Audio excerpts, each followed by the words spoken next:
Okay, perfect. Next slide, please.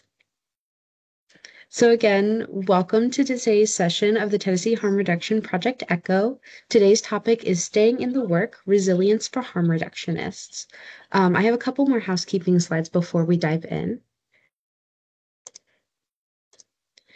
So today we'll have our didactic presentation followed by our scenario presentation and Q&A. We're also using Menti today, and I've pinned it in the chat, but we can put the link in again. And there's a Q&A box that will be available throughout the session if you would prefer to use that, as that's anonymous, but you can also use the chat box in Teams, or you can unmute if you have any questions. Next slide. A brief reminder to just be respectful and inclusive of others in the meeting today. We encourage an open dialogue between attendees, as well as just growth for all in general, regardless of your background or experience. Next slide. So our speaker today is Bo Morgan, who is the Harm Reduction Director and Co-Executive Director of Hellbender Harm Reduction. Bo runs the Syringe Services Program and also serves their community as a paramedic. Next slide. Also, just a reminder to mute yourself if you're not speaking. But Bo, the floor is yours, so just let Allie know when you would like to advance a slide. Great. Hi, all. My name's Bo Morgan, and like Anastasia said, I'm the co-executive director of Hellbender Harm Reduction, and I also serve as a Knox County paramedic and provide wound care to our local in-house population and program participants. Next slide, please.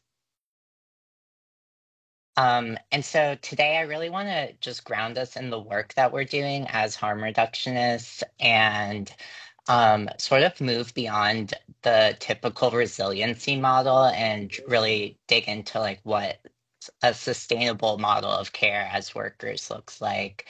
I've been doing this work for over a decade. I've lived and living experience as a person who uses drugs, as well as someone who's been incarcerated. I was put through 3 years of a state run drug court program, and that's really where I started doing harm reduction work before I even knew what that term meant, because over 72% of the program participants in my drug court program in Virginia didn't make it through the program, and a lot of that was due to lethal overdoses at the time.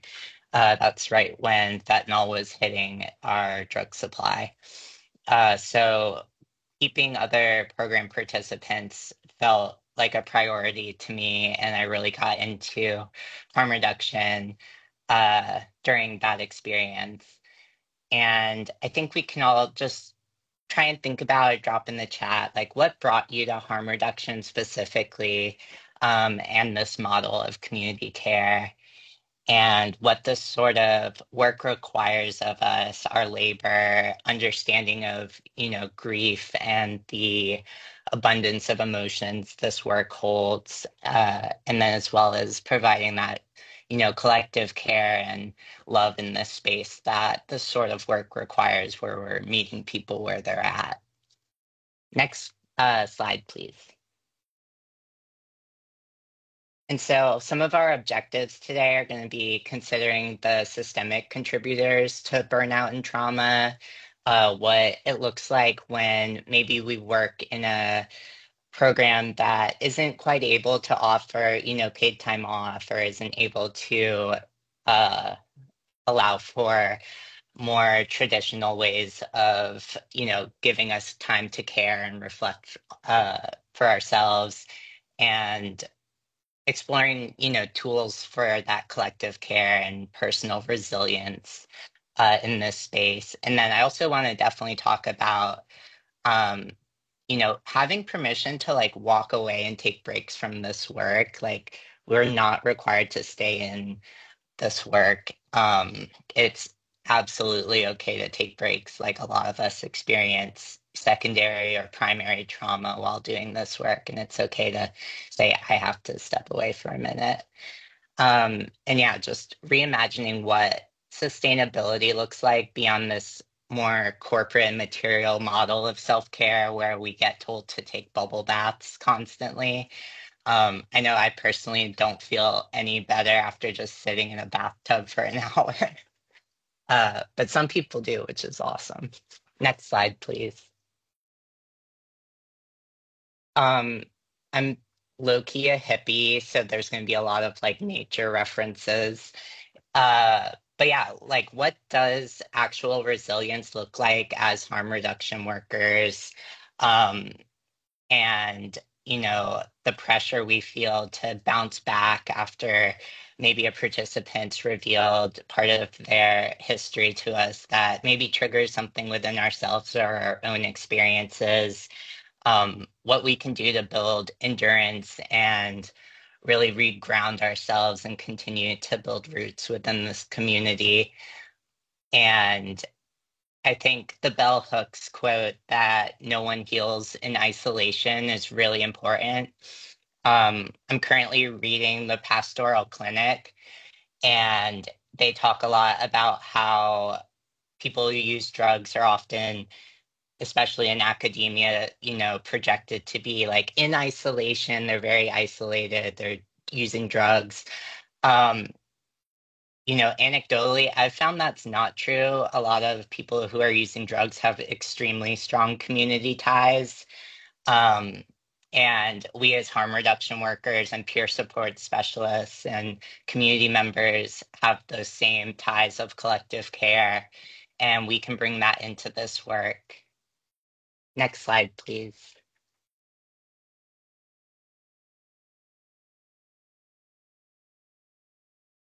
And this is an image of a mycelium network. So when we're thinking about collective care, we can really sort of be inspired by the mycorrhizal networks of how nature cares for itself. Um, and with the mycelium networks, we're seeing, these mushrooms help the trees communicate with each other about what nutrients they need and what other resources are available and how they might need help healing. And so thinking of ourselves as harm reduction workers, um, as resources in our community. Okay. Because I've just got my only my Thanks. Yeah, so thinking of ourselves as resources in our communities that can help meet people where they're at, find other resources to help nourish themselves in their um, life as they're, maybe continuing within a chaotic use cycle. Maybe they're using sporadically, but like what can help keep them safe? And how can we exchange resources and knowledge while also caring for ourselves in these spaces that can hold so much grief and so much trauma, especially when we're not maybe able to always rest or give ourselves time to reflect on every incident that occurs in this work. And next slide, please. And I think something that helps me when doing this work is to think about how we don't have to be resilient in a system that continues to harm us. Um, you know, an individual becoming burnout while doing harm reduction work isn't necessarily a reflection on them or any sort of failure on their part because we are seeing systemic issues that are contributing to why we're feeling this way. We're not, this is a system where we're constantly having to respond to the symptoms of a system that doesn't care for people in the way that would actually progress them to a space of healing. And so thinking about, criminalization, under resourcing, funding cuts, all of us are being super adaptable, especially right now as our programs are looking at austerity measures and other um, barriers to providing, excellent care that our folks deserve and need. And those barriers to care are also affecting us as healers and care providers in this space. Whether it's not being able to take time off, whether you're feeling a sense of urgency in this work and that you have to keep working and you have to keep, providing care no matter what, even if you're starting to feel bad and you're seeing those red flags of burnout. And I think resilience can really be learning from each other in this moment and in our histories that we share about how we recover and how we sustain ourselves while in motion and while meeting these continual crises and acute overdose events. Um, and yeah, I think again the like starlings in this image are a really great representation of how all of us have a shared connection and are able to adapt and move and strategize and continue to transmogrify through this work and meet our folks where they're at and meet the needs that are being brought up to us. Next slide, please. And a lot of the realities of this work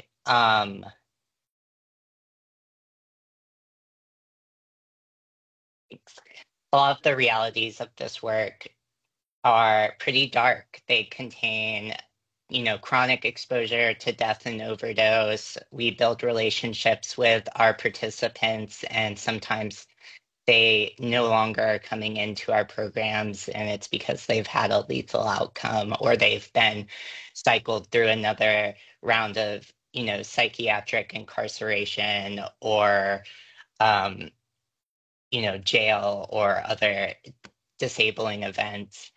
And the funding precarity and political backlash makes a lot of us feel unsafe doing this work and can contribute to those, various moral injuries and cycles of trauma that we experience. And I just want to acknowledge that this works really hard and like we're doing a great job. We're moving fluidly and meeting challenges. And it's also okay when we don't meet the challenge and like sometimes things fall apart a little bit and you have to take, the weekend and lay in bed all weekend and just rest and recover. Um, and I just want to be abundantly clear that like that's normal and none of us should have to even be doing this work in the first place. Um, like ideally systems would be in place that people are getting their needs met and they have the support they need to flourish. Um, and so I think, the intersecting weight of being both service providers, part of this community, and then maybe even participants um, in our own programs or people with living experience can really begin to weigh on us. And so giving ourselves permission to explore what our grief looks like and how that evolves is super important.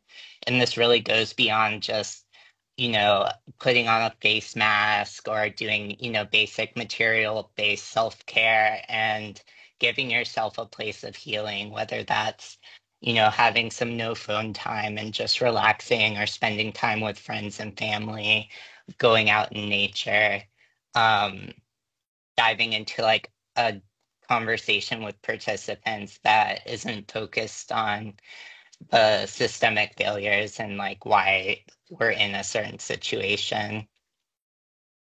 Next slide, please.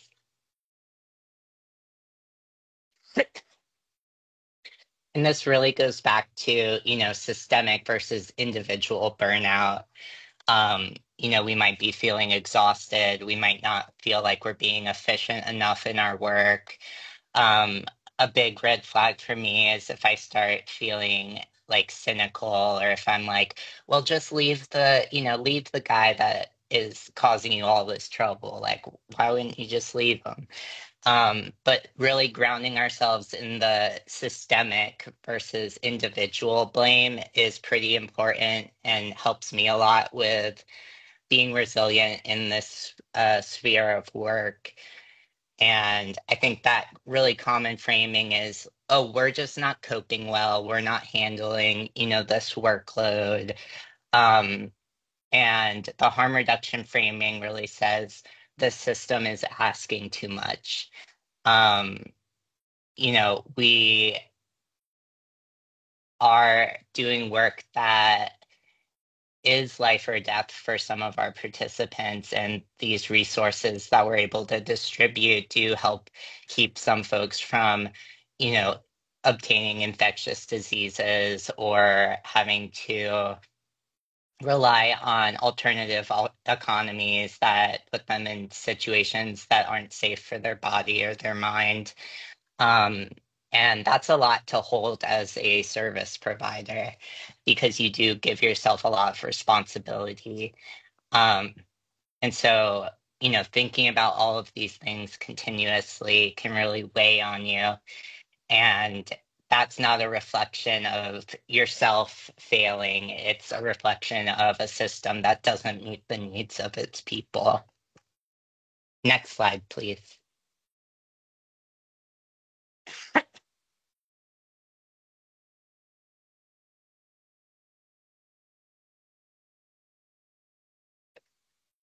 Excuse me. Anyway, so a lot of collective resilience practices have started to move into grief circles or regular debriefs.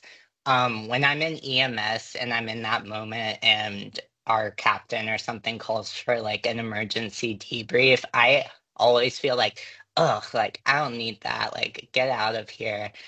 I don't want to talk about how I'm feeling right now. Like, I don't want to acknowledge this. Let me lock it down and not ever address this again. But I always feel better after, and having my coworkers and other people who I can go to for support and talk to is super helpful. And I think implementing regular debrief circles or moments just for checking in with other staff members or people that you're working with is super important. Even if it's something small, it doesn't have to be a huge catastrophic event. It could be maybe someone talking about their history of sexual abuse during your drop-in sessions, and maybe that is something that really has struck a chord with you or upset you, and you feel like you maybe need to process that. I think we can give each other the grace to heal in this work while we're helping others stay safe. And a lot of those feedback loops are really,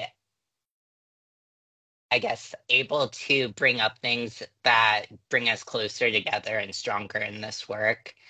Um, Also honoring the lived experiences of our participants as well as our practitioners and providers in this space, whether that looks like flattening hierarchies so that maybe your peer support specialist can actually have more of a say in how things are being done. Maybe your staff member who's in active use can still come to work and like can contribute equally and have their needs and visions for the work uplifted.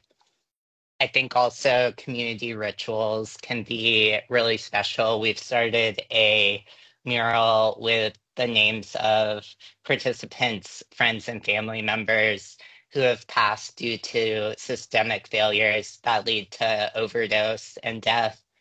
And a lot of them have been super responsive to that and really cherish being able to see their community members' names enshrined on this mural. Um, and also celebrating our wins.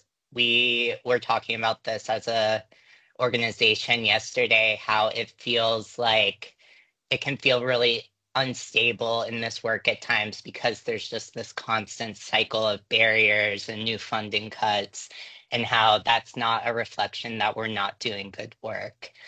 Um, I think making sure we're focusing on the wins and how we're able to care for each other even during uh, continued hurdles to the work that we want to be able to provide is really important. And again, a reminder that we don't need to be destroyed by this work to prove our commitment. We don't need to, do that last 3 hours of work on a Friday evening. It's okay to step away. It's okay to, we're not ever going to be able to save every single person. And that's really not the point of this work. The point is to support people in their autonomy and their own self-determination. Um, and it's great when folks enter recovery, but again, in that harm reduction model, that's not the objective. The objective is just to provide people with choice and to meet them where they're at. And we need to give ourselves that grace too. Next slide, please. And then, yeah, just really reimagining self-care. Bubble baths, retreat, yoga subscriptions are awesome. Like, yeah, we love it. But at the end of the day, it can be really inaccessible for people to do these things. A lot of the self-care habits and rituals we see put forward require money. They require space, they require time, and a lot of those things aren't afforded to many of us. And it becomes more of a band-aid over structural harm. Like I said, I don't feel any better after taking a long bubble bath. It makes me feel just all wet because now I'm all wet from the bubble bath.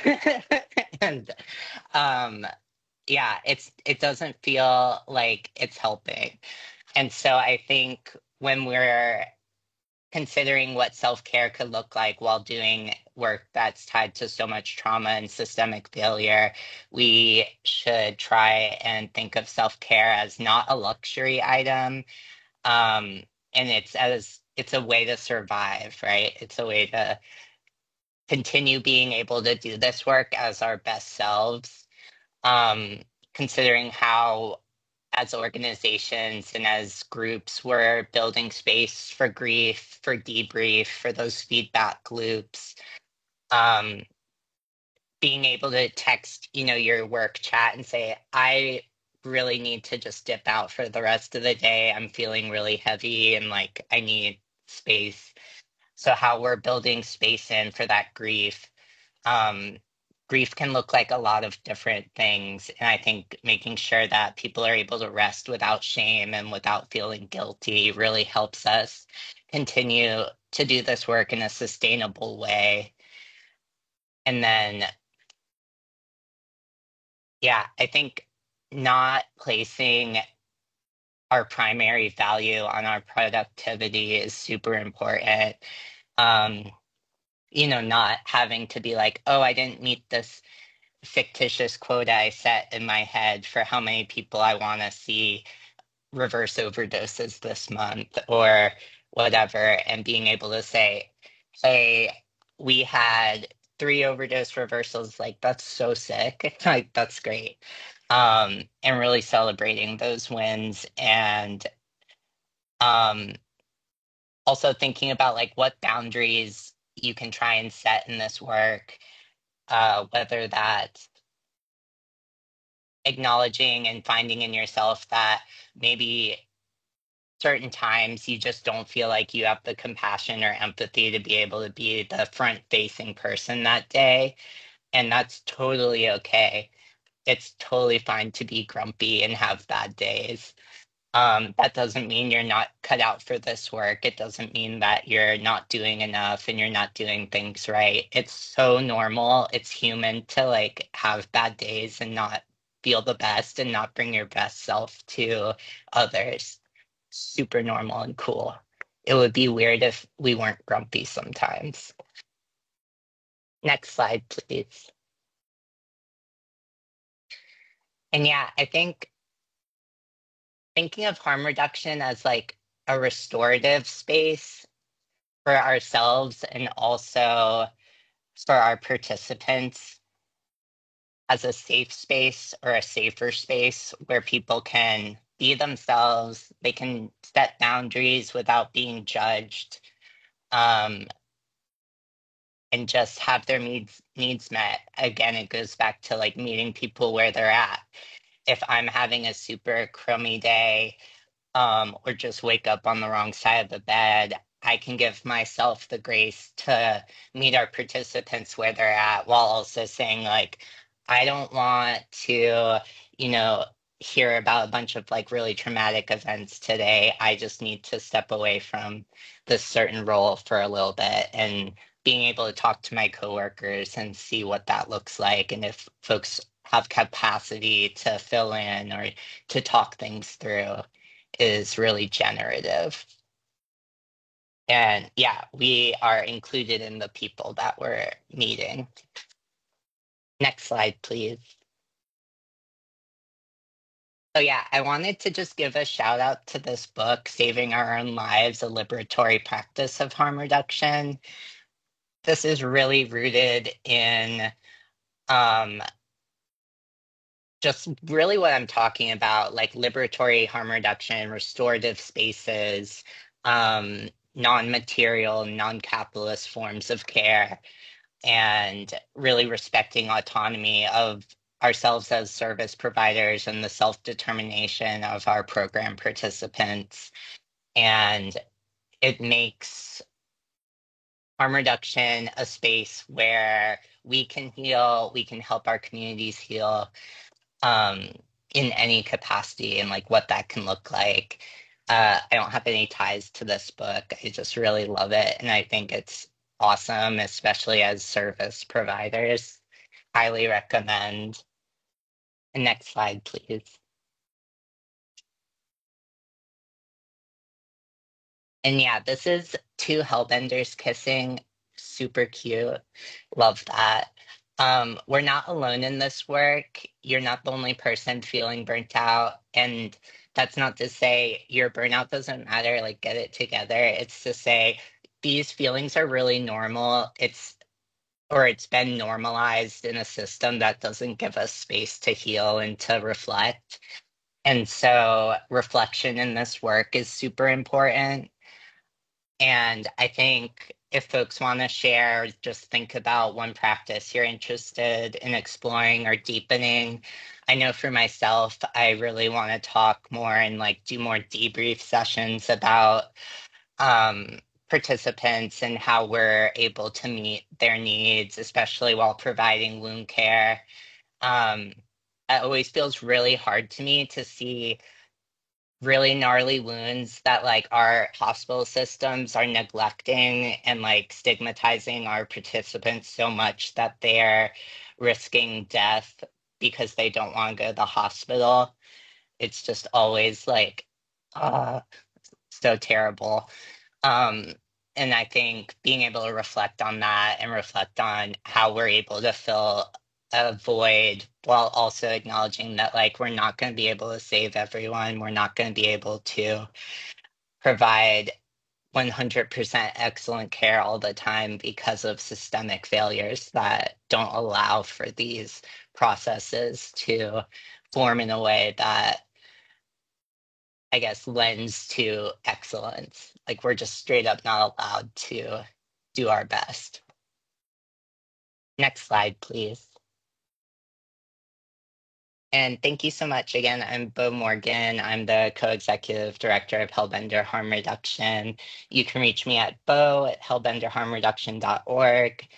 And yeah, I'm just super excited we can do Q&As or whatever's next on the agenda. Yeah, thank you, Bo. I have that book on my TBR list. I just have not read it yet, so now I'm even more excited to read it. So yeah, any questions for Bo, you can unmute, you can raise your hand, put it in the chat, or you can use that Menti again, and those there's a Q&A section for anonymous questions.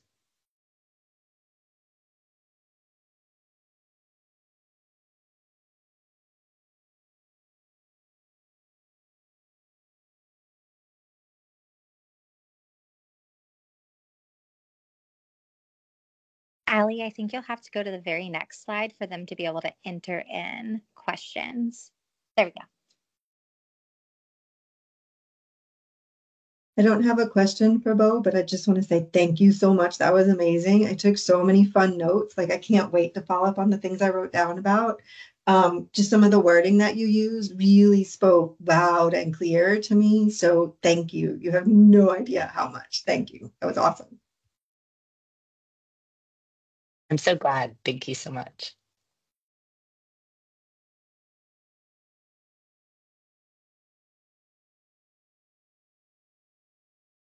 I have a question for you, Bo, if, as people are thinking about their questions of if you have a kind of suggestion or idea of a balance for those debrief moments. Like sometimes I feel like if we're all in this work and we're all feeling that trauma, like kind of it can feel like a trauma dump, and especially if we're doing debriefs over and over again, it can like it's helpful but also more depressing sometimes. Totally. If there's a balance or how you think you could balance kind of a debrief without that positive toxicity too of like, oh, everything's fine, right? Like if you know or suggest a balance of those debriefs of being able to talk about the trauma but also not getting kind of further stuck in it too. Yeah, totally. And I think my background's in like emergency medicine, and so I really like those models they've been using at like UT's Trauma Bay, where our debrief sessions include like how are we going to be accountable to each other and actually follow through on the things we need to do to deal with whatever trauma we're talking about. um, and like actually checking in with folks, being like, "Did you read that poem you said you were going to read?" Or like, "Did you actually contact a therapist?" Or, um, you know, meeting each other's needs and actually being accountable and pulling through can help. I know a lot of folks use the like name a rosebud and also a thorn for this like check-in, and I think it is okay to just have all thorns because sometimes everything just actually sucks. um and it can just feel bad, but I think making sure you're able to like walk away at the end of the debrief session with at least tools or ways to move forward um, is important, whether that's swapping phone numbers with someone in your group to check in or saying, like, "Hey, I really feel bad about this. Like, can you call me later tonight?" Um, Without making each other like in some weird codependent situation. Um, just being able to do that. And then also the positive like toxicity that's so real. Um and it, at least for me, it makes me feel worse when I'm in a debrief and people are like, "Well, you did a really great intubation," and it's like the outcome was still terrible. like um and so I think, yeah, really like acknowledging when that's happening and saying like, "I need to focus on like the bad thorn right now and like how much this actually sucks." And just, I don't know, I'm a proponent of trauma dumping sometimes it does just straight up help. But when it turns into those cycles where it's just nonstop, it can be hard, and I think that's where that accountability comes in, and finding tools and being, I think it's almost a requirement of this work to say like, I have enough like emotional bandwidth to recognize that like I need a little extra help, or like I need to talk to a professional about this, or I need to pursue like SSRIs or like whatever. Um, because I mean, this work does destroy some people, and like we don't want that to happen within our community of providers. We want to be, resilient. We want to be able to do this in a sustainable way. And I think that's why it's so important to have that accountability when you're doing these debriefs. Thanks, Bo.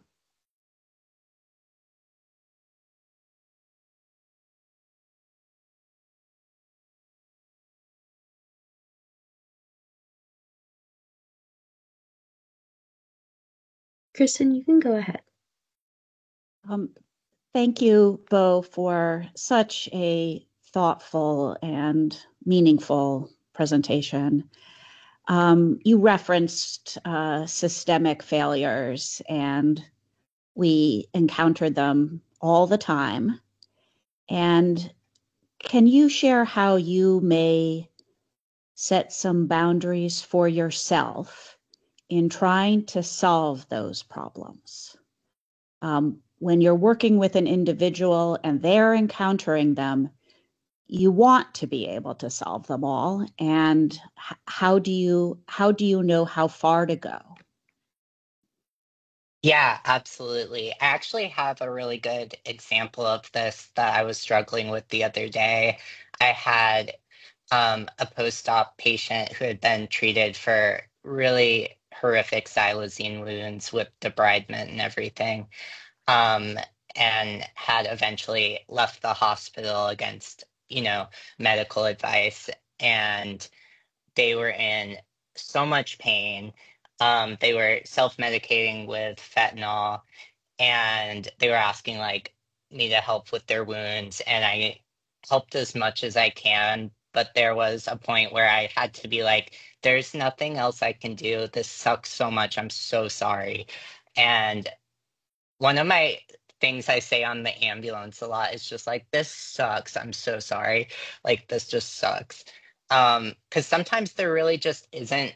We can't do more. Like another example would be our local housing resource. Like it takes 2 years on a wait list to get housing. Um, like I could go, eminent domain someone's, Airbnb, but like that's not going to do anything. It's not going to actually solve the problem of, systemic crises where people don't have housing. They feel stigmatized in a healthcare setting. Um, and yeah, I don't have the best answer, but sometimes my answer is just like, this sucks. I'm sorry. There's literally just nothing else I can do. Um, but then as far as like addressing systemic failures at their core, I think it's really important to go beyond just like voting and like emailing and petitioning and actually talking to like legislators one on one and like being like, you have to like fund this and here's why. Um, and like showing them that the proof of like why our services are needed. Um, whether it's HIV care or wound care or SSP services, I think it's really important that the people who have the power to create or dismantle the systemic barriers develop an understanding of like why our work is so important and vital to the safety of our communities. Thank you. Thank you, Kristen, for that question, and thank you, Bo, for that amazing answer. I think we need that for a scenario coming up. Just say. So if you have any additional questions, feel free to continue putting that into the Q&A. It should be at the bottom of your screen whenever you're on Menti, or you can put it in the chat. But we're going to move on. Thank you again, Bo, for this amazing presentation. We can't wait to have you back as a presenter. So Allie is going to end the recording now so we can move into that scenario presentation.